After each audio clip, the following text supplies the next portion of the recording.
أشهد أن محمدا رسول الله حي على الصلاة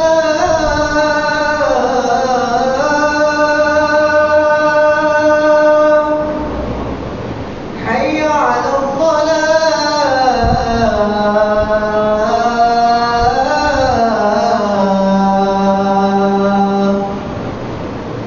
حي على الفلاح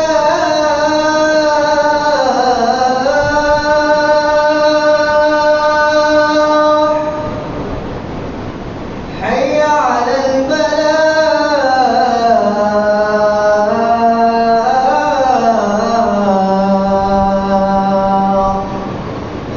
الله أكبر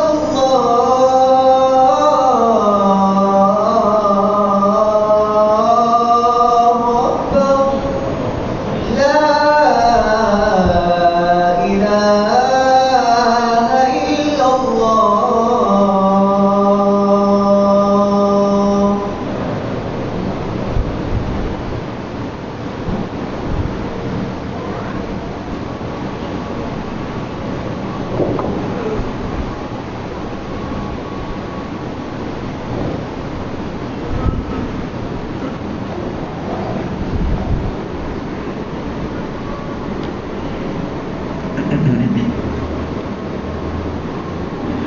إن الحمد لله نحمده ونستعينه ونستغفره ونعوذ بالله من شرور أنفسنا وسيئات أعمالنا من يهده الله فلا مضل له ومن يضلل فلا هادي له وأشهد أن لا إله إلا الله وحده لا شريك له وأن محمدا عبده ورسوله. يا أيها الذين آمنوا اتقوا الله حق تقاته ولا تموتن إلا وأنتم مسلمون. يا أيها الناس اتقوا ربكم الذي خلقكم من نفس واحدة وخلق منها زوجها وبث منهما رجالا كثيرا ونساء واتقوا الله الذي تساءلون به والأرحام إن الله كان عليكم رقيبا. يا أيها الذين آمنوا اتقوا الله وقولوا قولا سديدا يصلح لكم أعمالكم ويغفر لكم ذنوبكم ومن يطع الله ورسوله فقد فاز فوزا عظيما. أما بعد فأعوذ بالله من الشيطان الرجيم. لن ينال الله لحومها ولا دماؤها ولكن يناله التقوى منكم كذلك سخرها لكم لتكبروا الله على ما هداكم وبشر المحسنين. اللہ ذوالجلال جو ہم سب کے خالق و مالک ہیں اور وہی اکیلی ذات قادر مطلق ہے، اس کا احسان عظیم ہے کہ اس نے ہمیں جہاں ایمان اور اسلام کی نعمت سے نوازا، وہاں ایمان اور اسلام کو بڑھانے کے لیے ایسے موسم رکھے جس سے ایمان کا لیول بڑھ جاتا ہے، اور ان ایام میں کیے گئے اعمال کو اللہ نے بہت بہت بڑی فضیلت سے نواز رکھا ہے۔ یہ اس کا فیصلہ ہے، وہ چاہے تو کسی وقت کو فضیلت سے نوازے، کسی جگہ کو فضیلت سے نوازے، کسی عمل کو فضیلت سے نوازے، یا کسی ذات کو صاحب فضیلت بنا دے۔ کس قدر یہ عظمت کی بات ہے۔ جو دن مبارک گزرے ہیں، اللہ کے پیغمبر نے کس خوبصورتی سے اس پہلو کو واضح کیا۔ 55 سال اگر ہم یہاں نماز پڑھتے ہیں باجوان، تو جتنا اجر ملتا ہے ایک نماز بیت اللہ میں پڑھنے کا اجر ان 55 سال کی نمازوں سے زیادہ ہے۔ یہ اس کی حکمت ہے، اسی کا ہی فیصلہ ہے کہ اللہ نے اس جگہ کو فضیلت سے نوازا۔ 83 سال 4 مہینے اگر کوئی عبادت کرتا ہے، اس کے مقابلے میں لیلۃ القدر کی رات جو عبادت کر لے، اللہ اسے 83 سال 4 مہینوں کی عبادت سے زیادہ اجر و ثواب سے نواز دیتے ہیں۔ یہ بھی اسی کا ہی فیصلہ ہو کہ ایک رات کو اتنا عظیم بنا دے۔ احد پہاڑ جتنا سونا ہو اور وہ سارے کا سارا اللہ کی راہ میں خرچ کر دیں تو جتنا اجر ملے گا، ایک صحابی اگر اپنے ہاتھ کی مٹھی بھر کے جو اللہ کی راہ میں دے دے تو اس کے اجر کو احد پہاڑ جتنا سونا نہیں پہنچ سکتا۔ یہ تو اس کے فیصلے ہیں، صحابہ کو یہ شان دے دی۔ میں اور آپ اور ہمارے جیسے لاکھوں لوگ اگر ساری زندگی بھی سجدے میں پڑے رہے تو قیامت کے دن ترازو کے دونوں پلڑے نیکیوں سے کیسے بھریں گے؟ وہ تو پلڑے اتنے بڑے ہیں، لو وضعت السماوات والارض ومن فیہن فی کفۃ لوسعتہن، ساتوں آسمان اور ساتوں زمینیں اگر اس ترازو کے ایک پلڑے میں ڈال دی جائیں تو ایک پلڑا بھی بھرے گا نہیں، اتنا عظیم ترازو۔ لیکن یہ فیصلہ ہے نا میرے رب کا، جو اس نے اپنے پیغمبر کی زبان سے کروایا، والحمدللہ تملأ المیزان، جو خوشی سے الحمدللہ کہتا ہے، اس سے قیامت کے دن ترازو کے دونوں پلڑے نیکیوں سے لبالب بھر جائیں۔ اس عظیم خالق و مالک نے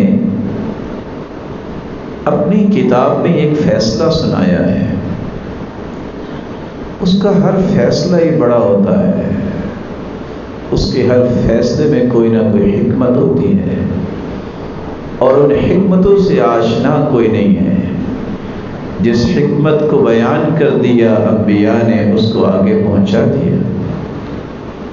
اللہ تعالیٰ نے اس خوشی کے موقع پہ، جس کو قربانی کا موقع کہتے ہیں، ایک فیصلہ سنایا ہے جس کو آج ہم نے سمجھنا ہے۔ لَن يَنَالَ اللَّهَ لُحُومُهَا وَلَا دِمَاؤُهَا وَلَكِنْ يَنَالُهُ التَّقْوَى مِنْكُمْ۔ اللہ ذوالجلال کو تمہاری قربانیوں کے گوشت نہیں پہنچتے، تمہاری قربانیوں کا خون نہیں پہنچتا۔ تم اگر قربانیاں کر کر کے گوشت کے ڈھیر لگا دو، قربانیاں کر کر کے خون ہی نظر آئے کہ اتنی زیادہ قربانیاں کی ہیں، اللہ کے ہاں یہ خون اور یہ گوشت نہیں پہنچتا، اللہ ذوالجلال کے ہاں پہنچتا ہے تو وہ تقویٰ پہنچتا ہے۔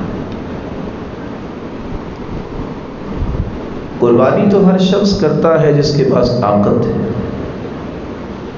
بلکہ وہ بھی کرتا ہے جس نے کبھی نماز نہیں پڑھی، اور شاید کہ اس مسکین کو پتہ نہیں ہے کہ جو نماز نہیں پڑھتا اللہ تمہاری قربانی کا محتاج تو نہیں ہے، تمہیں سب سے پہلے توبہ کر کے نماز کے پابند بننا چاہیے۔ بے نماز کی قربانی کیا قربانی ہے؟ قربانی وہ بھی کرتا ہے جس نے جانور کو چرایا ہوتا ہے لوگوں کو دکھانے کے لیے، گردن تو وہ بھی کاٹتا ہے، لیکن سوال صرف یہ ہے قربانی قبول کس کی ہوتی ہے؟ یہ فکر، یہ درد ہمیشہ اس شخص کے سینے میں ابھرتا ہے جس کو یہ فکر ہوتی ہے کہ اگر میرا عمل قبول نہ ہوا تو کیا بنے گا۔ اس لیے سلف صالحین کا یہ رویہ تھا، خصوصاً صحابہ کرام رضی اللہ عنہم وارضاہم، وہ اس بات پہ بہت فکر مند رہتے لأن أعلم أن الله تقبل مني مثقال ذرة أحب إلي، مجھے اگر پتہ چل جائے کہ رائی کے دانے کے برابر میرا عمل قبول ہو گیا ہے تو ساری دنیا مجھے مل جائے اور میں صدقہ کر دوں، مجھے یہ عمل کی قبولیت زیادہ پیاری لگتی۔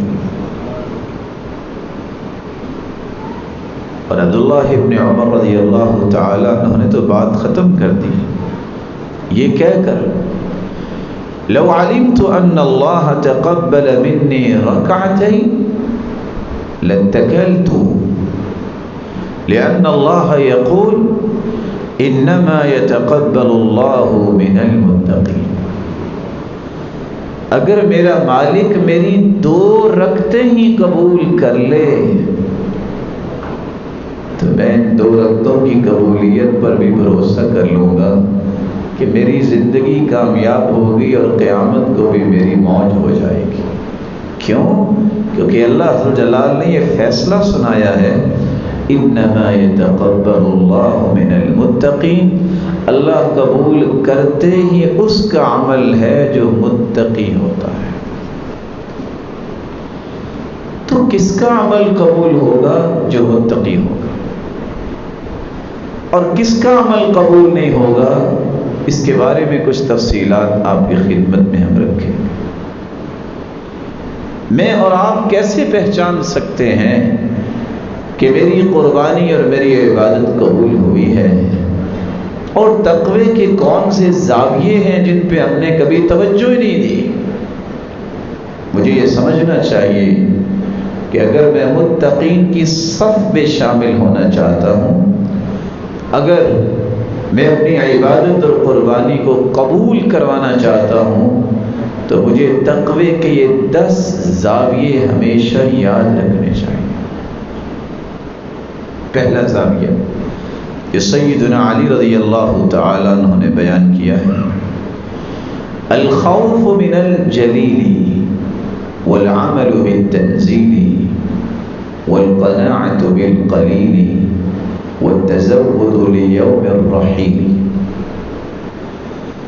وہ متقی جس کی اللہ قربانی قبول کرتے ہیں، اس کی زندگی کا پہلا زاویہ یہ ہوتا ہے اس کے دل میں خوف اللہ کا ہوتا ہے، اس کے عمل پہ چھاپ ہوتی ہے تو قرآن و سنت کی چھاپ ہوتی ہے، اس کے پاس کچھ ہے یا نہیں ہے، وہ قناعت کو اپنی زندگی کا تھیم بناتا ہے، شکوہ شکایت نہیں کرتا۔ والتزود لیوم الرحیل، اسے یہ فکر دامن گیر رہتی ہے میری قیامت کے دن کیفیت کیا ہوگی، میری آخرت کیسی ہوگی۔ اگر میرا اور آپ کا یہ دعویٰ ہے کہ ہم متقین کی صف میں شامل ہیں، یہ شامل ہونا چاہتے ہیں، تو قربانی کرنے کے بعد آیا یہ چاروں کی چاروں کیفیتیں میرے اندر اور آپ کے اندر پیدا ہو گئی؟ یہ مجھے اور آپ کو سوچنا ہے۔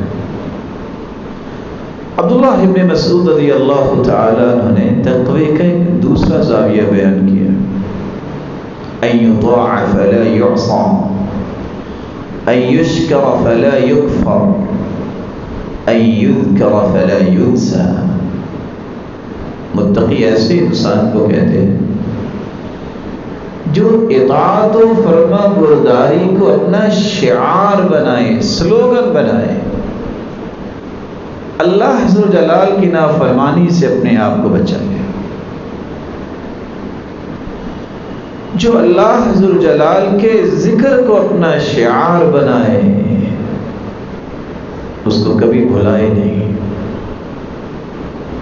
جو اللہ حضر جلال کی نعمتوں پر ہر وقت شکر گزاری کرتا نظر آئے، اس کی زبان بھی بولے الحمدللہ الذی بنعمتہ تتم الصالحات، اور اس کا جسم بھی اس بات کی گواہی دے، کبھی سجدے میں، کبھی رکوع میں، کبھی قیام میں، کبھی ہاتھ اٹھے ہوئے ہیں، کبھی آنکھوں سے آنسوں کی رچم جاری ہے، یہ وہ شکر گزار ہے جس کو متقی کہتے ہیں۔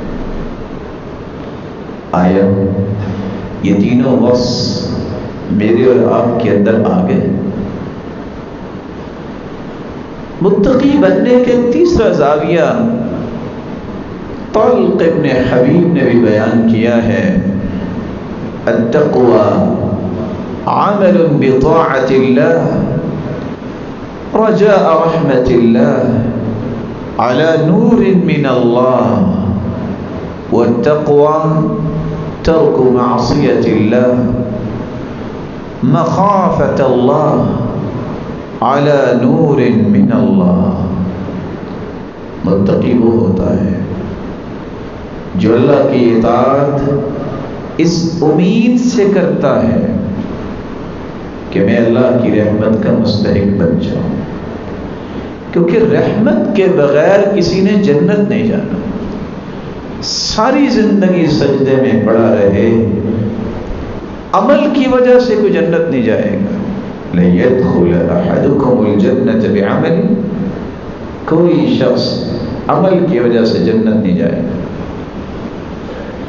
صحابی نے سوال کیا وَلَا أَنْتَ يَا رَسُولَ اللَّهِ، اللہ کے پیارے پیغمبر آپ بھی؟ قال وَلَا أَنَا إِلَّا أَن يَتَغَمَّدَنِ اللَّهُ بِرَحْمَتِهِ، میں بھی اپنے اعمال کی وجہ سے نہیں، اللہ کی رحمت کی وجہ سے جنت جاؤں۔ اس نظریے سے اللہ کی اطاعت کی جائے کہ میں اللہ کی رحمت کا مستحق بن جاؤں، اور یہ اطاعت من مرضی کی نہیں، اپنی پسند ناپسند کے مطابق نہیں، یہ اطاعت علی نور من اللہ، اللہ نے جو روشنی اور نور قرآن مجید اتارا ہے اس کے تناظر میں اطاعت ہو۔ اطاعت کہلاتی ہی وہ ہے جس میں قرآن و سنت کی چھاپ ہو۔ جو عمل قرآن و سنت کے مطابق نہیں، وہ کیا بھی جائے تو اطاعت شمار ہی نہیں ہوتی، وہ تو مردود عمل ہے۔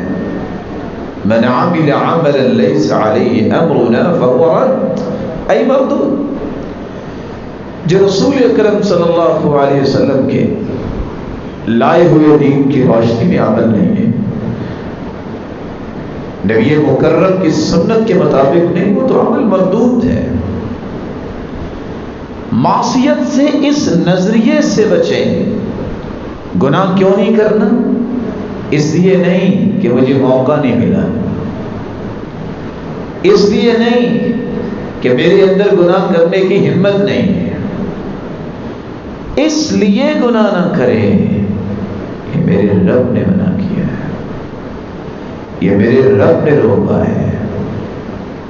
اور گناہ کس کو سمجھتا ہے؟ وہ جس کو قرآن اور حدیث نے گناہ کہہ دیا ہے، ساری دنیا اس گناہ کو خوبصورت اور مزین کر کے پیش کرے، وہ گناہ ہے جس کو قرآن اور حدیث نے گناہ کہہ دیا ہے۔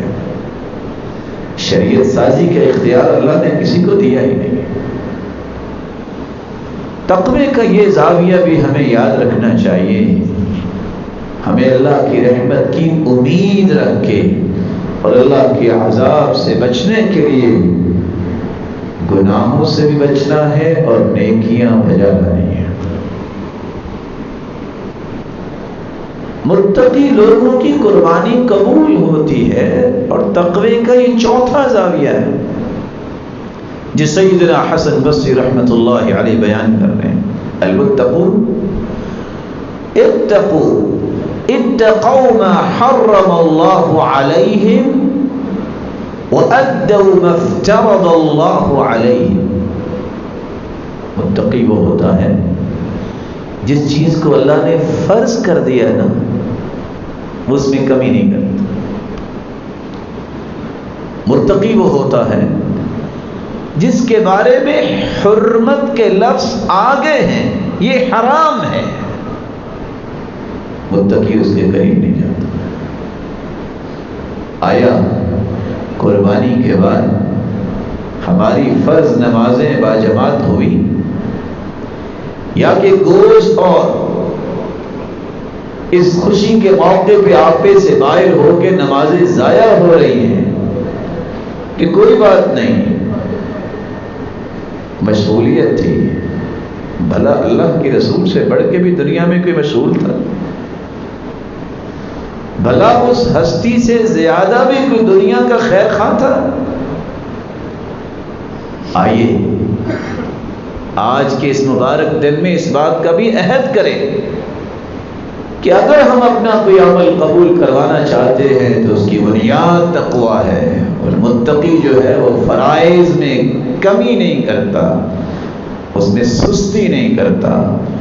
فرض ہے، فرض ہے، سب کام یہاں رہ جائیں گے، فرائض کی پابندی کے بغیر تقوی کی وہ حقیقت انسان سمجھ نہیں سکتا جس کی وجہ سے اللہ نے متقین کے بارے میں حکم صادر فرمایا ہے، انما یتقبل اللہ من المتقین، اللہ قبول کرتے ہیں عمل تو متقین کا کرتے ہیں۔ سیدنا حسن بصری رحمۃ اللہ علیہ یہاں تک فرمایا کرتے ہیں، ما زالت التقوى بالمتقین حتى تركوا كثيرا من الحلال مخافة الحرام۔ تقوی کا کلائمیکس یہ ہے کہ جن کو تقوی کی لذت سے آشنائی ہو جاتی ہے، وہ متقین جن کے انگ انگ اور رگ و ریشے میں تقوی داخل ہو جاتا ہے، وہ بعض حلال چیزوں کے بھی قریب نہیں جاتے، اس ڈر سے کہیں یہ حرام کی طرف نہ لے جائے۔ وہ اس طرح کی چیزوں سے بھی اپنے آپ کو بچاتے ہیں جس میں کسی قسم کا ایسا پہلو پایا جائے کہ کہیں میں بہک نہ جاؤں اور کہیں میں ڈی ٹریک نہ ہو جاؤں۔ کیا کمال کی ہے عمر بن عبد العزیز رحمہ اللہ نے، تقوی کا چھٹا زاویہ، لیس تقوی اللہ بصیام النہار ولا بقیام اللیل۔ تقوی صرف روزے رکھنا اور تہجد پڑھنا نہیں ہے، تقوی یہ ہے ترک ما حرم اللہ واداء ما افترض اللہ۔ چھوٹا سا کام ہے، دو چیزیں اس کی لسٹ بنا لے، یہ فرض چیزیں ہیں، یہ میرے جسم کی خوراک سے بھی زیادہ اہم ہیں، پانی پینے اور کھانا کھانے سے بھی زیادہ اہم ہیں، ان میں لیٹ فیٹ ہو سکتا ہے، اس میں لیٹ نہیں ہو سکتی۔ یہ حرام چیزیں ہیں، لسٹ بنا لیں، اس کے قریب نہیں جانا اور سوچنا بھی نہیں ان کے بارے میں۔ جس کو یہ دو قسم کی سوچیں میسر آ جائیں، پلاننگ کر لے، یہ شخص اپنے دھڑکنے والے دل میں کبھی برائی کا تصور بھی نہیں کرے گا کہ وہ وہاں براجمان ہو جائے۔ یہ وہ ہستیاں تھیں جنہوں نے تقوی کے حقائق کو سمجھا اور اپنے آپ کو اس مشن کے لیے تیار کیا۔ ابو عبداللہ تونسی نے ایک ساتواں زاویہ بھی بیان کیا ہے، امتثال المأمورات واجتناب المنہیات۔ لسٹ بناتے ہیں لوگ کہ میرا یہ سامان ہے گھر کا، آفیسز میں ٹیگ لگاتے ہیں، یہ ہمارے ایسٹس ہیں۔ کبھی کسی نے اس بات کی لسٹ بنائی کہ امر اللہ امر رسول اللہ، اللہ اور اس کے رسول کے اوامر کی لسٹ بنائی ہو، یہ حکم ہے، اس کے سامنے صرف گردن جھکانا ہے، ڈیبیٹ نہیں، من مرضی نہیں، حکم اللہ کا ہے، بس گردن جھکانی ہے، جو حکم ہے اس کو بجا لانا ہے، جو کہہ دیا اس کو ماننا ہے۔ کبھی اس کی بھی لسٹ بنانی چاہیے۔ وَتَرْكُ الْمَنْهِيَاتِ، یہ تو ڈاکٹر بھی لکھ کے دیتا ہے، یہ نہیں کھانا، حلال چیزوں پہ نشانی لگاتا ہے، اور کس لیے؟ اس وقتی صحت کے لیے جو ایک نہ ایک دن موت آ کے صحت ہو یا بیماری ہو، دونوں کو ختم کر دے۔ حلال چیزوں پہ نشانی اگر ڈاکٹر لگاتا، ماننا چاہیے ڈاکٹر کی بات۔ اللہ تعالیٰ ڈاکٹرز کو سلامت رکھے، آخرت کے تجربات ہیں۔ کیا ایک مسلمان کے بارے میں اور آپ یہ کہیں کہ اللہ ان کو سلامت رکھے اور ان کے تجربات ہیں، تو میرا اور آپ کا ضمیر اس بارے میں گواہی نہیں دینی چاہیے۔ یہ اللہ کے رسول نے منع کر دیا ہے، یہ میرے خالق نے منع کر دیا۔ ایک لسٹ اس کی بھی بنائی، نہا رسول اللہ صلی اللہ علیہ وسلم، اس چیز سے بھی اللہ کے رسول نے منع کیا، اس چیز سے بھی منع کیا، اس چیز سے بھی منع کیا۔ کبھی اس طرح کی لسٹ بنا کے بھی گھر میں رکھنی چاہیے۔ شاید کہ یہ چھوٹی سی لسٹ سے ہی میری اور آپ کی نسل جو ہے وہ اللہ ذوالجلال کے محبوب لوگوں کی سب میں جا کھڑی ہو۔ تقوی کے ایک 8واں زاویہ بھی ہے۔ امام احمد بن حنبل کہا کرتے تھے، التقوى هي ترك ما تهوى لما تخشى۔ 101 خواہشیں ہر روز انسان کے دل میں پنپتی ہیں، جنم لیتی ہیں، ابھرتی ہیں۔ جب تک خواہشات کو بندہ نہیں توڑتا، اس ڈر سے کہ یہ خواہشات کہیں غالب آ کے اللہ اور اس کے رسول کی نافرمانی کی طرف نہ لے جائیں، اس وقت تک بندہ منتقل نہیں کرتا۔ میری خواہش اور تمنا یہ بن جائے میں نے فلاں کو دکھ دینا ہے، تقویٰ کہاں گیا؟ میری خواہش اور تمنا یہ بن جائے میں نے یہ بات نہیں ماننی، کیوں نہیں ماننی؟ بس میرا من چاہتا ہے، تقویٰ کہاں گیا؟ میری یہ خواہش اور تمنا بن جائے کہ بھئی ٹھیک ہے قرآن کی بات حدیث کی، پر میں نے نہیں کرنی، نعوذ باللہ من ذالک، تو تقویٰ کہاں گیا؟ یہ تو سراسر اللہ اور اس کے رسول کی محبت بن جائے۔ عمر بن عبدالعزیز رحمۃ اللہ علیہ کہتے ہیں زندگی میں کبھی میری خواہش نہیں بنی، ایک خواہش پیدا ہوئی، میں نے کہا میں نے اس کو بھی توڑ کے چھوڑ دیں۔ ہوا کیا؟ فاطمہ جو ان کی بیوی تھی، بنت الخلیفہ والخلیفہ جدها، اخت الخلائف والخلیفہ زوجها، یہ عبد الملک بن مروان کی بیٹی فاطمہ، باپ بھی خلیفہ، مروان بن حکم دادا بھی خلیفہ، اخت الخلائف تین بھائی بھی خلیفہ، والخلیفہ زوجها، اور خامد جو ہے عمر بن عبدالعزیز وہ بھی خلیفہ۔ باپ نے اپنی بیٹی کو ایک ہیرا دیا تھا۔ عمر بن عبدالعزیز نے جب خلافت سنبھالی تو دو باتیں پیش کی کہ فاطمہ اگر میرے ساتھ رہنا ہے تو یہ ہیرا جو ہے یہ بیت المال میں جمع کروا دو، اور اگر ہیرے کو اپنے پاس رکھنا ہے تو مجھ سے جدا ہو جاؤ۔ انقلاب ایسے آتے ہیں، اور ایسا ہی ہوا، فاطمہ نے ایسا ہی کیا۔ پھر تاریخ نے کیا رقم کیا؟ وہ باپ جس کی وراثت میں کتنے لاکھ دینار بچے، بیٹوں کو 1,00,000 دینار ملا۔ عمر بن عبدالعزیز سے پہلے جو خلیفہ تھے 1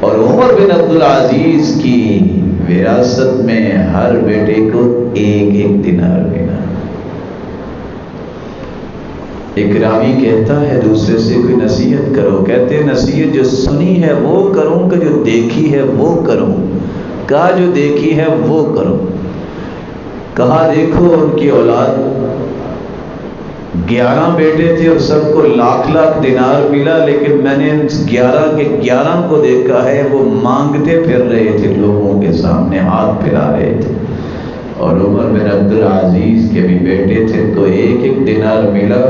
میری ان آنکھوں نے دیکھا ہے کہ وہ 100 گھوڑے اللہ کی راہ میں پیش کرتے نظر آتے۔ عمر بن عبدالعزیز کہتے ہیں خواہش پیدا ہوئی کہ فاطمہ کی جو لونڈی ہے یہ لونڈی کہیں مجھے مل جائے۔ اتفاق سے وہ خوبصورت ہے، اب بیوی سے لونڈی مانگ رہے، کوئی ایسی بات بھی نہیں۔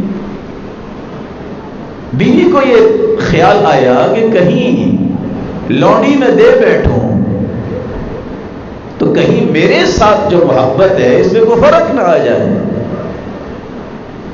عمر بن عبدالعزیز رحمہ اللہ رحمۃ واسعہ، لیکن فاطمہ بھی تو ان کے ساتھ ہی رہتی تھی نا، سوچتی ہے کہ میرے خامد نے مجھے کہہ دیا ہے تو میں بھی تو اللہ کو راضی کرنا چاہتی ہوں۔ وہ لونڈی اسے ہبہ کر دی۔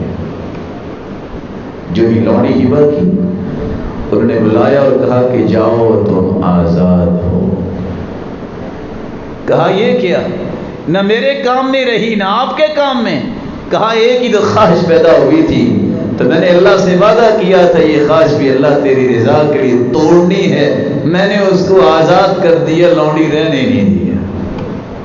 متقی لوگ جب تک اپنی خواہشوں کو توڑتے نہیں ہیں وہ تقوی کی کلائمیکس پہ نہیں پہنچتے۔ ایک زاویہ امام احمد بن حنبل نے دیا ہے، تقوی یہ ہے کہ خواہشات کو توڑ کے شریعت کو مقدم کرو۔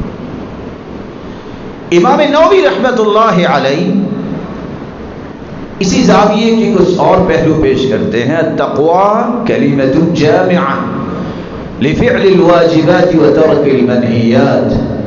مجھ پہ یہ واجب ہے تو مجھے واجبات کی ہر وقت پابندی کرنی ہے، ان پہ نظر رکھنی ہے کہ چھوٹ نہ جائے۔ جو ممنوع کام ہے ان کے قریب نہیں جانا، کہیں میں قریب چلا نہ جاؤں، اس بات پہ پہرا دینا، یہ تقوی ہے۔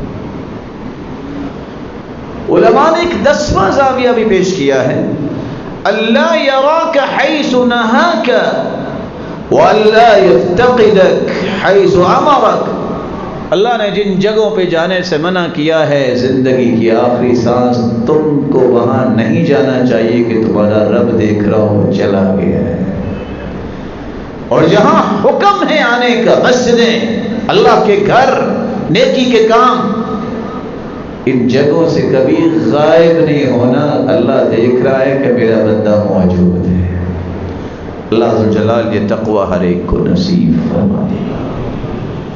رسول اکرم صلی اللہ علیہ وآلہ وسلم نے اس لیے صحابہ کرام کو یہ باتیں سمجھائیں قرآن کی روشنی میں کہ جب تک تقوی نہیں ہے اس وقت تک قبولیت کی وہ خواب شرمندہ تعبیر نہیں ہوتی جس کے لیے ہر شخص تڑپتا رہتا ہے۔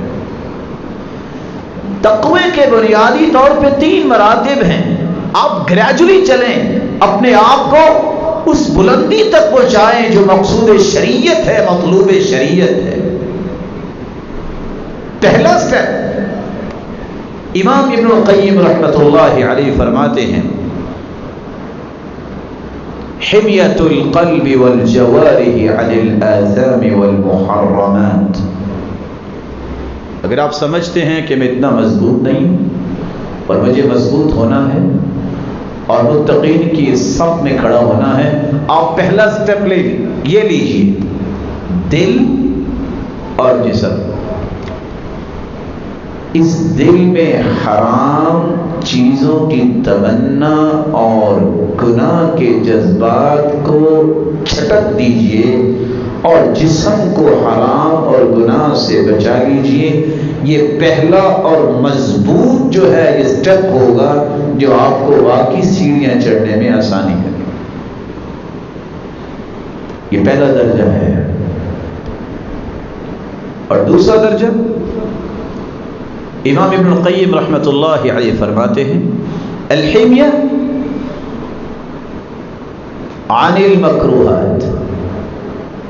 ایک بات تھی حرام کا دائرہ جس پہ عذاب ہے، سزا ہے، آپ اس دائرے کو کلوز کر چکے. نیکسٹ فیز یہ آئے گا کہ یہ چیزیں مکروہ ہیں، ناپسندیدہ ہیں شریعت میں. آپ اس پہ چھری چلائے اور قربانی کر چکے ہیں کہ میں ناپسندیدہ چیزیں جو ہے مکروہات ہیں شریعت میں ان کے بھی قریب نہیں جاؤں. تھرڈ سٹیپ یہ ہے جب آپ نے حرام کو کنٹرول کر لیا، مکروہات پہ اپنا ضبط قائم کر لیا، الحمیہ عن الفضول وما لا یعنی.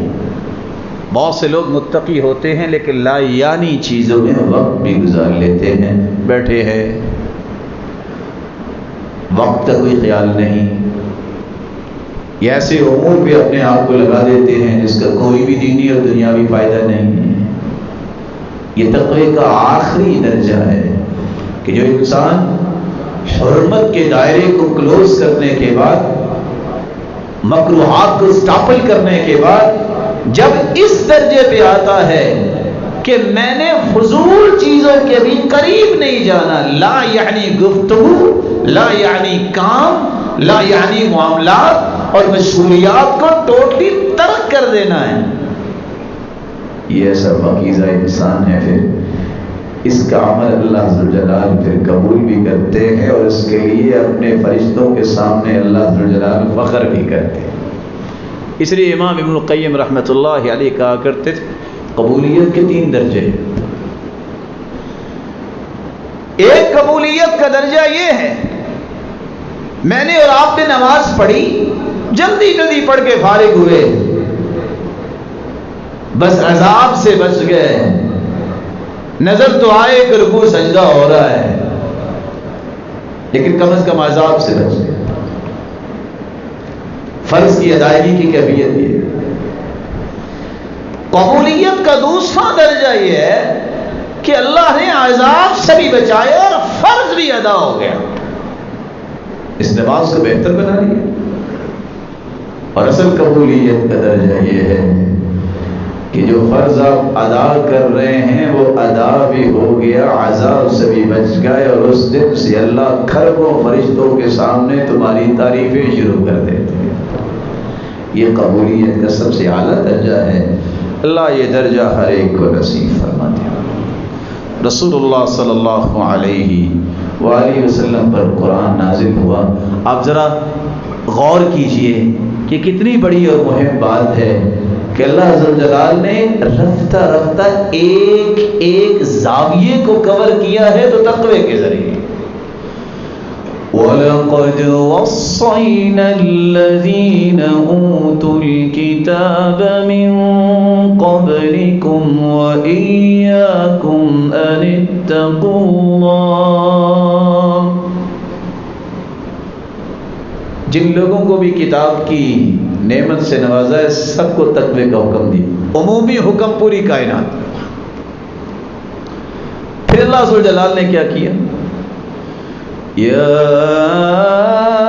ایھا الرسل کلوا من الطیبات واعملوا صالحا انی بما تعملون علیم وَإِنَّ هَذِهِ أُمَّتُكُمْ أُمَّةً وَاحِدَةً وَأَنَا رَبُّكُمْ فَاتَّقُونِ. اللہ نے تمام رسولوں کو باقاعدہ تقوی کا حکم دے، عمومی پوری کائنات کے لیے حکم، پھر رسولوں کے لیے حکم، پھر اللہ نے بطور خاص مومنوں کو الگ سے کہا یا ایھا الذین آمنوا اتقوا اللہ، ایمان والو تم تقوی اختیار کرو۔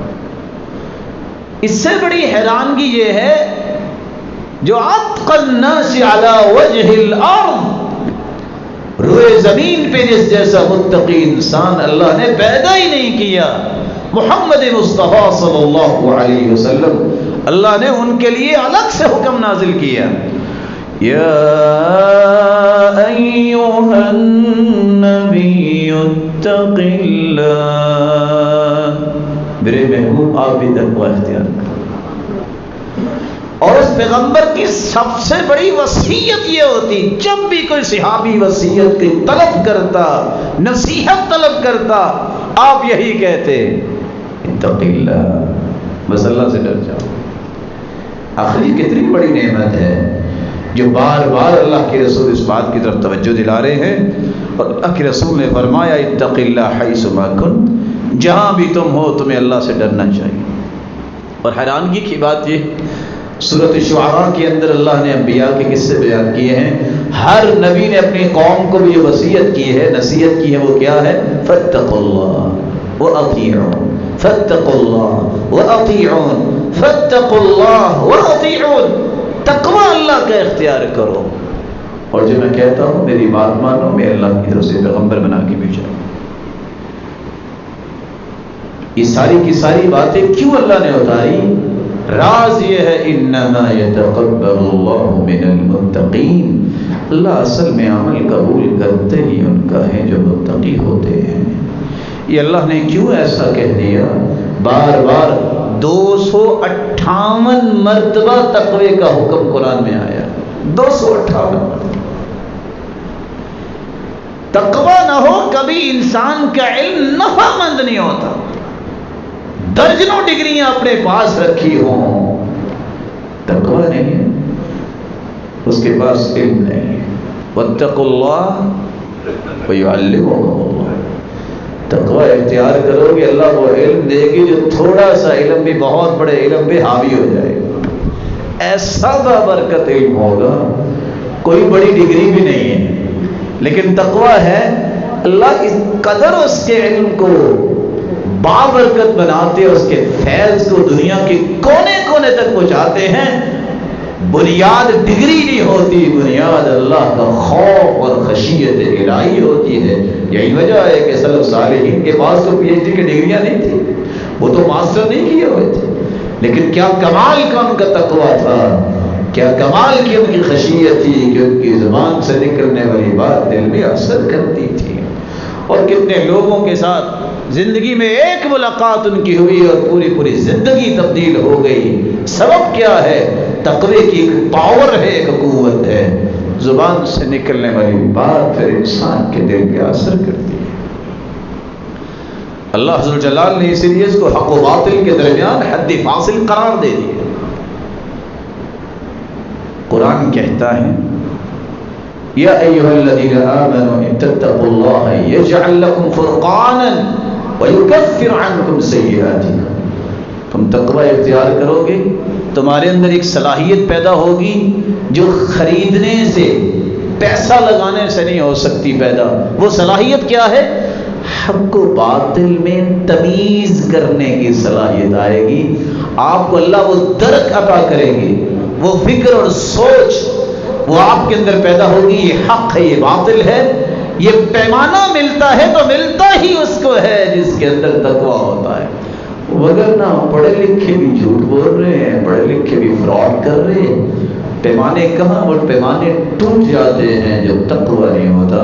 اس لیے حسن بصری نے کہا تھا، جب کہا کسی نے کہ بتائیے علم کس کو کہتے ہیں، کہا العلم هو خشیت اللہ، علم جو ہے وہ کتابیں جمع کرنے اور پڑھنے کی وجہ سے نہیں ملتا، علم تو اللہ کی خشیت کا نام ہے۔ اور یہی وہ راز تھا جو صحابہ کرام کے پاس تھا، جس راز کے ذریعے اللہ نے ان کو اتنی بلندیوں سے نوازا۔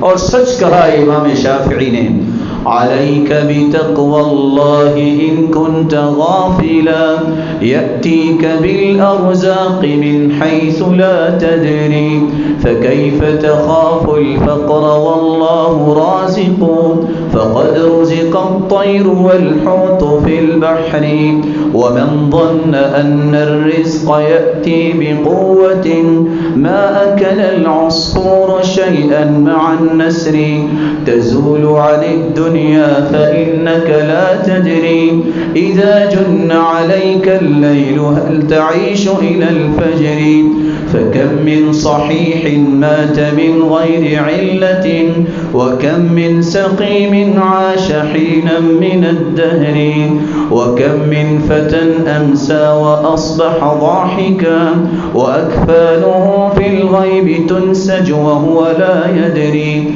فمن عاش 1000 و2000 فلا بد من يوم يسير إلى القبر عليك بتقوى الله إن كنت غافلا اے غفلت میں پڑے انسان اب بھی وقت ہے کہ تم تقوی اختیار کر لو. کیا ہوگا؟ رزق تمہیں وہاں سے اللہ عطا کریں گے جہاں تمہاری سوچ پہنچ ہی نہیں سکتی.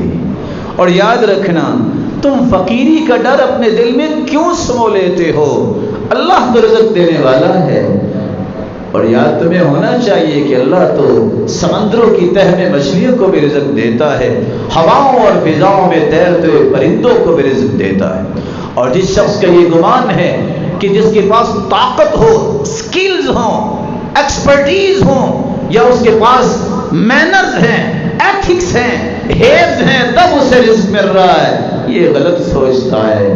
اگر قوت کے ساتھ رزق ملتا تو چڑیا کو تو کچھ نہ ملتا. اگر انگلیاں ہی ہاتھ جو ہے کماتی تو جن کے ہاتھ کٹے ہیں وہ تو بھوکے مر جاتے. ایسا نہیں ہوتا. امام شافعی فرماتے ہیں تم دنیا کو چھوڑ کے چلے جاؤ گے ایک نہ ایک دن اور تمہیں کچھ پتہ نہیں.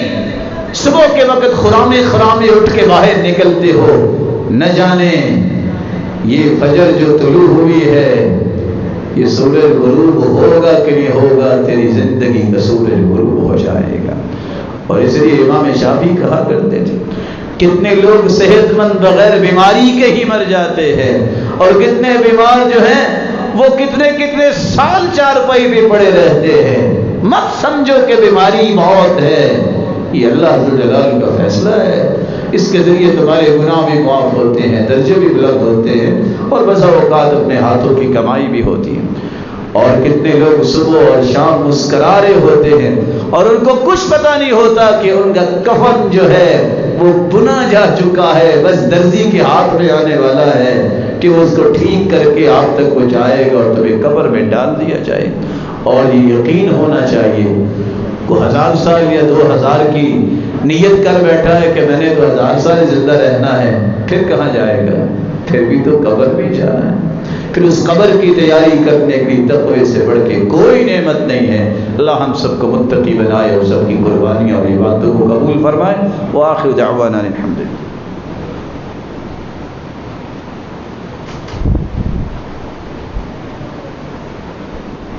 الحمد لله على إحسانه والشكر له على توفيقه وامتنانه.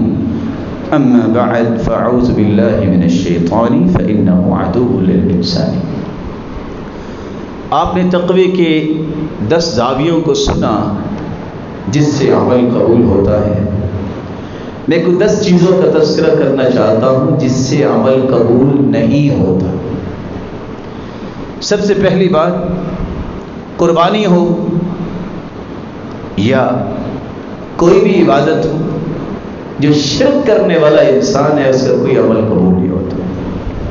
وَلَوْ أَشْرَكُوا لَحَبِطَ عَنْهُمْ مَا كَانُوا يَعْمَلُونَ. اللہ نے نبیوں کا, پیغمبروں کا, چنیدہ ہستیوں کا, چنے ہوئے لوگوں کا, جن کو اللہ نے چنا, سلیکٹڈ جو اللہ تعالیٰ نے لوگ بنائے, ان کے بارے میں کہہ دیا اگر انبیاء بھی شرک کرے تو ان کا بھی کوئی عمل قبول نہیں. اس لیے شرک کے قریب نہ جائے. زبان کا شرک ہو یا عمل کا شرک ہو, اللہ کی ذات میں, اللہ کی صفات میں, اس کی ربوبیت میں, اس کی الوہیت میں, اس کی اسماء و صفات میں کسی کو شریک نہ کرے. وہ ذات کے اعتبار سے بھی بے مثال ہے. لیس کمثلہ شیء وہو السمیع البصیر. نہ اس کی ذات جیسی کوئی ذات ہو سکتی ہے، نہ صفات جیسی کوئی صفات ہو سکتی ہیں، نہ اس کے مبارک اور خوبصورت ناموں جیسے کسی کے نام ہی ہو سکتے ہیں. دوسری بات جس سے عمل قبول نہیں ہوتا، ریاکار کا عمل قبول نہیں ہوتا. آپ نے 10 لاکھ کی قربانی بھی لی ہے، مقصود یہ ہے پتہ چل جائے کہ فیصل آباد کو کہ یہ شخص نے قربانی کی ہے. اگر ریاکاری مقصود ہے، یاد رکھنا عمل قبول نہیں ہوگا. رسول اکرم صلی اللہ علیہ وسلم نے کتنی بڑی بات کہہ دی. جب صحابی نے پوچھا کیا خیال ہے ایک بندہ جہاد کرتا ہے، جہاد عظیم کام، ذروۃ سنامی، اسلام کی کوہان، یہ جنت کا دروازہ، اتنا بڑا کام کرنے والا بھی اگر میدان میں اترتا ہے، نیت یہ ہے شہید ہو جاؤں اور ساتھ نیت یہ بھی ہے کہ شہرت بھی ہو جائے، اللہ کے رسول اس کو کیا ملے گا؟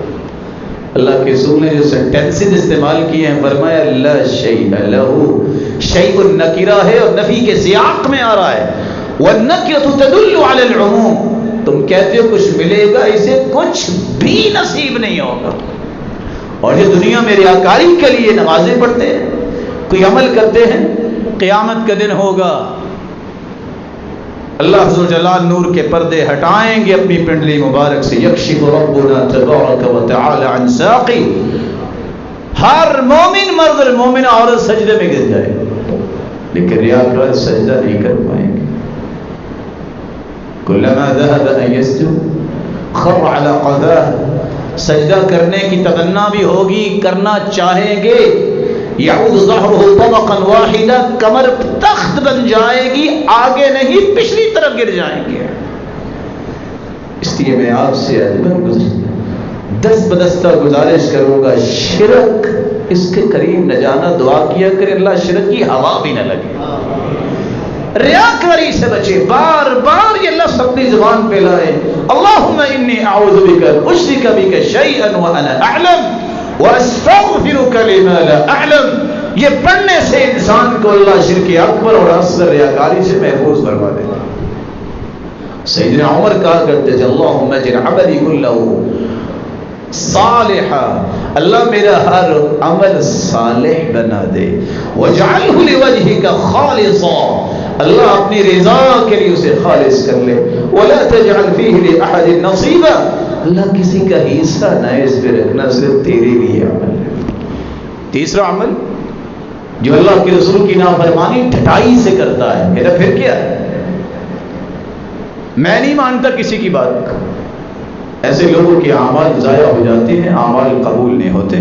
قرآن مجید میں اللہ جلال نے کہہ دیا ہے وَلَا تَجْهَرُوا لَهُ بِالْقَوْلِ كَجَهْرِ بَعْضِكُمْ لِبَعْضٍ أَن تَحْبَطَ أَعْمَالُكُمْ وَأَنْتُمْ لَا تَشْعُرُونَ.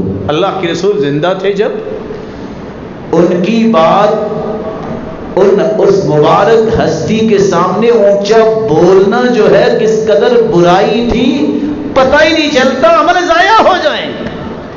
اب وہ ہستی تو اللہ کے پاس ہے، اس کی زبان سے نکلنے ہوئے کلمات، وہ حدیث بھی جب آ جائیں تو حدیث سننے کے بعد بھی آواز کو بلند نہیں کرنا چاہیے.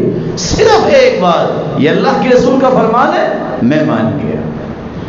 میری عقل سمجھتی ہے یا نہیں سمجھتی، یہ میری عقل کا قصور ہو سکتا ہے، محمد مصطفیٰ سے بات اگر ثابت ہو گئی ہے تو میں اس کو مانتا ہوں، میں اسے تسلیم کرتا ہوں.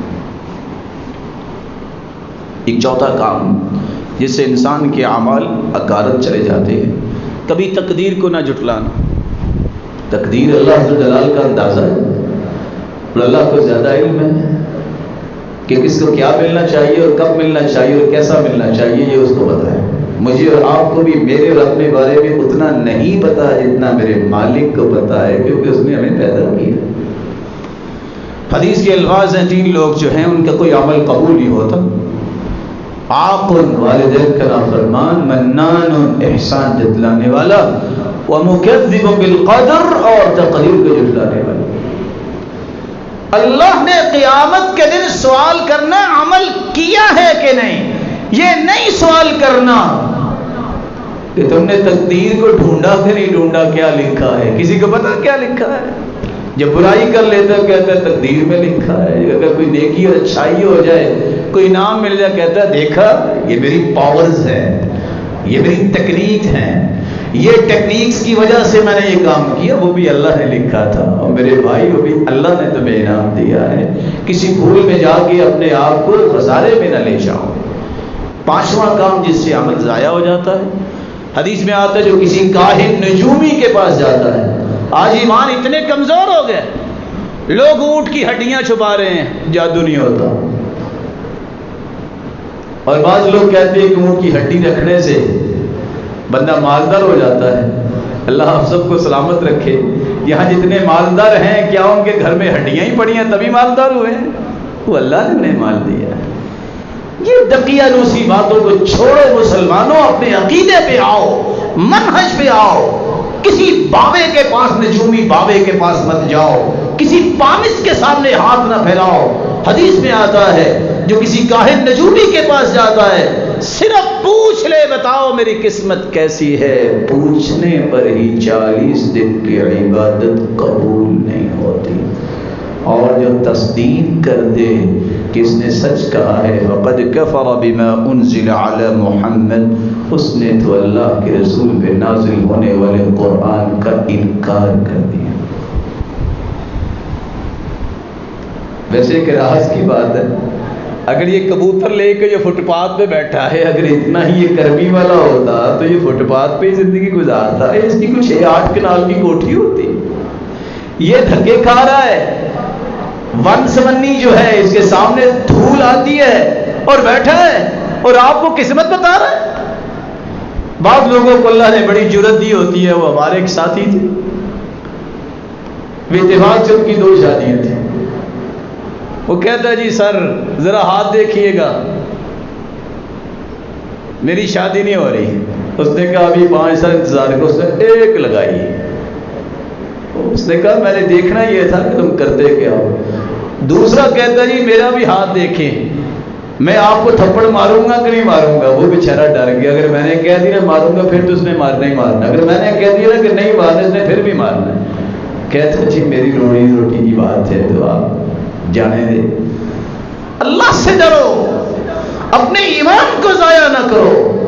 5 وقت کا نمازی ہو، صبح و شام کے اذکار کا پابند ہو، اس کو کیا مسئلہ ہے کہ وہ نجومیوں کے پاس جا کے اپنا ایمان جو ہے وہ ختم کر لے۔ جو نجومیوں کے پاس جاتا ہے، اس طرح کے بنگالی بابوں کے پاس جاتا ہے، اس کے اعمال اخارت چلے جاتے ہیں۔ چھٹا عمل جس سے عمل قبول نہیں ہوتا، حرام لقمہ جب پیٹ میں جائے تو عمل قبول نہیں ہوتا۔ اللہ سب کو حلال اور وافر نصیب فرمائے کہ وہ حرام کی طرف سوچے بھی نہ۔ 7ویں بات، جو قتل کرتا ہے کسی مسلمان کو، صرف قتل نہیں کرتا، فخر بھی کرتا ہے۔ اڑایا کہ نہیں اڑایا؟ ایسا فخر کرنے والا لم يقبل منه صرف ولا عدل، ایسے شخص کے بھی کوئی فرضی عبادت اور نفلی عبادت قبول نہیں ہوتی۔ 8واں شخص، شراب میں دھت رہنے والا، اس کا عمل بھی قبول نہیں ہے۔ الخمر ام الخبائث، یہ خباثوں کی ماں ہے۔ مفتاح کل شر، دوسری حدیث میں ہر شرارت کی جڑ ہے، چابی ہے۔ شرابی تو ایسا ہے کہ عابدی وزن، کسی بت کا جیسے پجاری ہے۔ وشارب الخمر کعابد اللت والعزى، صحیح الجامع کی روایت ہے، شرابی تو ایسا ہے یہ لات اور عزا کی عبادت کرنے والا ہے۔ رسول اکرم صلی اللہ علیہ وآلہ وسلم نے اس لیے فرمایا تھا جن 3 لوگوں میں جنت حرام ہے ان میں ایک وہ بھی ہے مدمن الخمر، جو شراب میں دھت رہتا ہے۔ اللہ ہم سب کو محفوظ فرمائے۔ جو 1 گلاس شراب پی لیتا ہے، لم تقبل له صلاۃ 40 صباحا، 40 دن تک اس کی نماز قبول نہیں ہوتی۔ ایک 9واں عمل بھی ہے، آپ بغیر وضو کے نماز پڑھتے ہیں، آپ کی نماز قبول نہیں ہوگی۔ خیال کیا کریں، شک آ گیا ہے فوراً وضو کریں، وضو کے بغیر نماز نہیں ہوتی۔ حدیث میں آتا ہے ایک شخص کو حکم ہوا اس کو 100 کوڑے لگائے جائے، روتا رہا اللہ سے معافی مانگتا رہا. حکم ہوا ایک کوڑا لگائیں. ایک کوڑا اسے لگایا گیا. فامتلأ قبره نارا، اس کی قبر آگ سے بھر گئی. پوچھتا ہے علی ما جلدتمونی، کیوں مجھے مار رہے ہو؟ جواب ملا انک صلیت صلاۃ واحدا بغیر طہور، تم نے ایک نماز بغیر وضو کے پڑھی ہے. یہاں ذمہ داری ہے اساتذہ کی جو کہیں پڑھاتے ہیں، بچوں پہ اتنا روک نہ ڈالیں کہ اگر ان کے غسل فرض ہے اور انہوں نے وضو نہیں کیا تو بغیر وضو کے کہیں نماز نہ پڑھے. والدین کو بھی اللہ سے ڈر جانا چاہیے، وہ اپنی اولادوں کی بھی نگرانی کریں کہ کہیں ان کے خوف سے بغیر وضو کے نماز نہ پڑھے. ان کے اندر اللہ کا خوف آنا چاہیے. اللہ کے رسول صلی اللہ علیہ وآلہ وسلم نے یہ بھی فرمایا جو عورت خوشبو لگا کے مسجد آتی ہے اس کی نماز بھی قبول نہیں ہوتی. ایما امرأة تطیبت ثم خرجت الى المسجد لم تقبل لها صلاة حتى تغتسل، جو خوشبو لگا کے مسجد میں آتی ہے عورت جب تک وہ غسل نہیں کر لیتی اس کی نماز ہی قبول نہیں. ایسا عطر لگا کے نکلے جو مردوں تک عطر کی خوشبو پہنچے. اللہ کے رسول نے تو اتنی بڑی بات کہہ دی، فرمایا یہ تو زانیہ عورت ہے. اور تیسری روایت کے الفاظ ہیں جس نے خوشبو لگائی ہے فلا تقربن طیبا، جو مسجد جانا چاہتی ہے وہ خوشبو کے قریب نہ جائے. آپ صلی اللہ علیہ وسلم نے یہ بھی فرمایا 3 لوگوں کی نماز تو قبول ہونا دور کی بات ہے، کانوں تک بھی نہیں پہنچتی. ایسا امام جو اپنی برائیوں کی وجہ سے لوگ کہتے ہیں اس کے پیچھے نماز نہیں پڑھتی، جھوٹ بولتا ہے، طرح طرح کی ایسی برائیاں ہیں، وہ کہتے ہیں اس کے پیچھے نماز نہیں پڑھتی. یہ پڑھاتا بھی ہے، اس کے کانوں کے اوپر تک نماز نہیں جاتی. بہت مہم کام ہے، اس لیے اس مہم کام کے اختیار کرنے والوں کو بڑی احتیاطیں برتنی پڑتی ہیں. اللہ تعالیٰ ان کی حفاظت فرمائے اور انہیں سلامت رکھے. یہی امت کے سروں کے تاج ہیں. لیکن اللہ کے رسول صلی اللہ علیہ وسلم نے ایک دوسری بات بھی کہہ دی کہ جو عورت اپنے خامن سے ناراض ہو جائے جب تک راضی نہیں اپنے خامن کو کر لیتی اس کی نماز بھی کانوں تک نہیں پہنچتی. وہ الگ بات ہے کہ وہ کہتی ہوگی کہ تم جانتے نہیں ہو میں کون ہوں، میرا باپ کتنا امیر ہے، تم جانتے نہیں ہو میں کتنی پڑھی لکھی ہوں، تیری پڑھائی تیرے پاس ہے، لیکن محمد مصطفیٰ کا دین یہ کہہ رہا ہے تم اگر اپنی پڑھائی کے باوجود خامن کو ناراض کر کے سوتی ہو تمہاری نماز کانوں تک نہیں پہنچتی. اور ایسا غلام جب اپنے مالک کی اجازت کے بغیر بھاگ جاتا ہے جب تک واپس نہیں آتا اس کی نماز بھی کانوں کے اوپر تک نہیں جاتی. رسول اکرم صلی اللہ علیہ وسلم نے ایک بڑی بات کہہ دی اور یہ بات بھی سننے والی ہے. اذان سنتا ہے اس کے پاس شرعی عذر نہیں ہے اور وہ نماز پڑھنے کے لیے مسجد نہیں آتا، لم تقبل منہ الصلاۃ التي صلى، وہ پڑھ بھی لے گا تو قبول نہیں ہوگی. علماء نے بڑی اس پہ تفصیلی گفتگو کی ہے، لیکن بات کتنی بڑی ہے، کوئی شرعی عذر نہیں، کام کاج سارے کر رہا ہے، مسجد نہیں آتا. ایسے شخص کی عبادت کے بارے میں کیا کہیں گے؟ حدیث کی نص کیا ہے؟ لن تقبل له صلاۃ. اگر عذر ہو تو ایک نہیں 35 عذروں کا ذکر امام سیوطی نے کیا ہے. اس لیے مسجدوں کو آباد کرنا چاہیے. اللہ عز و جلال ہمیں ان لوگوں کے سب میں شامل فرمائے. مدینے والوں کو جو ڈراتا ہے ایسے انسان کے بارے میں بھی اللہ کے رسول نے فرمایا اس کی فرضی اور نفلی عبادت کو قبول نہیں کیا جاتا. جو کسی بدعتی کو جگہ دیتا ہے یا اپنی نسبت تبدیل کرتا ہے، یہ خاندان ہے، کہتا ہے اس خاندان کی تو لوگوں کیا عزت نہیں، اپنا سابقہ لا کر نئے خاندان کا لگا لیتا ہے. نسبت باپ کی طرف نہیں کسی اور کی طرف کر لیتا ہے، خاندان تبدیل کرتا ہے. اس پہ اللہ کی بھی لعنت ہے، فرشتوں کی بھی لعنت ہے، پوری دنیا کی لعنت ہے. اس کے فرض اور نوافل کچھ بھی قبول نہیں. اور آخری گزارش، رسول اللہ صلی اللہ علیہ وآلہ وسلم کے فرامین تو آپ نے سنے. دنیا میں سب سے بڑے وہ لوگ ہیں جن کو اللہ نے علم اور عمل سے نوازا ہے، اور سب سے پیارے اللہ کے نزدیک وہ ہیں جو 5 وقت مسجد میں آتے ہیں. 5 وقت اللہ ان کو عرش کا سایہ نصیب فرمائے. تو جو رہتی مسجدوں میں ہیں وہ اللہ کے کتنے پیارے ہوں گے. عبداللہ ابن المبارک رحمہ اللہ جو 10 لاکھ حدیثوں کے حافظ تھے، ان کی سب سے بڑی تمنا یہ ہوتی تھی کہ کوئی عالم مجھے ملے میں اس کے ساتھ کھڑا ہو جاؤں. وہ کہا کرتے تھے میں نے زندگی میں تجارت کی ہے تو کی اس لیے ہے، لولا خمسہ ما تجرت، اگر 5 علماء نہ ہوتے میں تجارت ہی نہ کرتا. السفیانان، سفیان بن عیینہ، سفیان ثوری، فضیل ابن عیاض، ابن سماک اور ابن علیہ. اور ساتھ کہا کرتے تھے ان علماء کے ساتھ جب تک ہم کھڑے نہیں ہوں گے دین کیسے چلے گا. اس لیے مسجدوں کی آباد کاری اور علماء ان کی تعلیمات کو دنیا کے کونے کونے تک پہنچانا اس دور کے اندر سب سے بڑا کام ہے. کیوں سب سے بڑا کام ہے؟ آپ کے کچھ 36 چینلز ہیں، کبھی کسی نے کشمیر کا ظلم نہیں دکھایا ہوگا، کبھی کسی نے فلسطین کے بارے میں ڈاکومنٹری نہیں دکھائی ہوگی. ہر وقت آواز اٹھے گی تو دیندار کے خلاف. ان مسجدوں کی آباد کاری، ان مدارس کی آباد کاری جن کی وجہ سے آج دین زندہ ہے، وہ لبرلز، وہ لوگ جن کے اندر خوف خدا نہیں ہے، ان کی زبانیں پلید جب بھی بولتی ہیں ان لوگوں کے حوالے سے بولے گی جو اللہ کے دین کی آبیاری کے لیے دن رات لگانے والے ہیں. اللہ ذوالجلال ہمیں ایسے لوگوں کی سب میں شامل فرمائے جو اللہ کے گھروں کو آباد کرنے والے ہیں. حدیث کے الفاظ ہیں، قیامت کو آواز آئے گی این جیرانی، میرے پڑوسی کدھر ہیں؟ کوئی جواب نہیں دے گا. جبریل کو اجازت ملے گی، وہی پوچھیں گے یا اللہ آپ کا پڑوسی کیسے کو ہو سکتا ہے؟ حل ينبغي لأحد أن يجاورك، آپ تو خالق، باقی سارے مخلوق. جواب ملے گا این عمار المساجد، کہاں ہیں مسجدوں کو آباد کرنے والے، بنانے والے، اس میں دین کا کام کرنے والے؟ آج وہ میرے پڑوسی ہیں. اللہ ذوالجلال ہمیں ایسے لوگوں کی سب میں شامل فرمائے جو قیامت کے دن اللہ تعالیٰ کے پڑوسی بنے.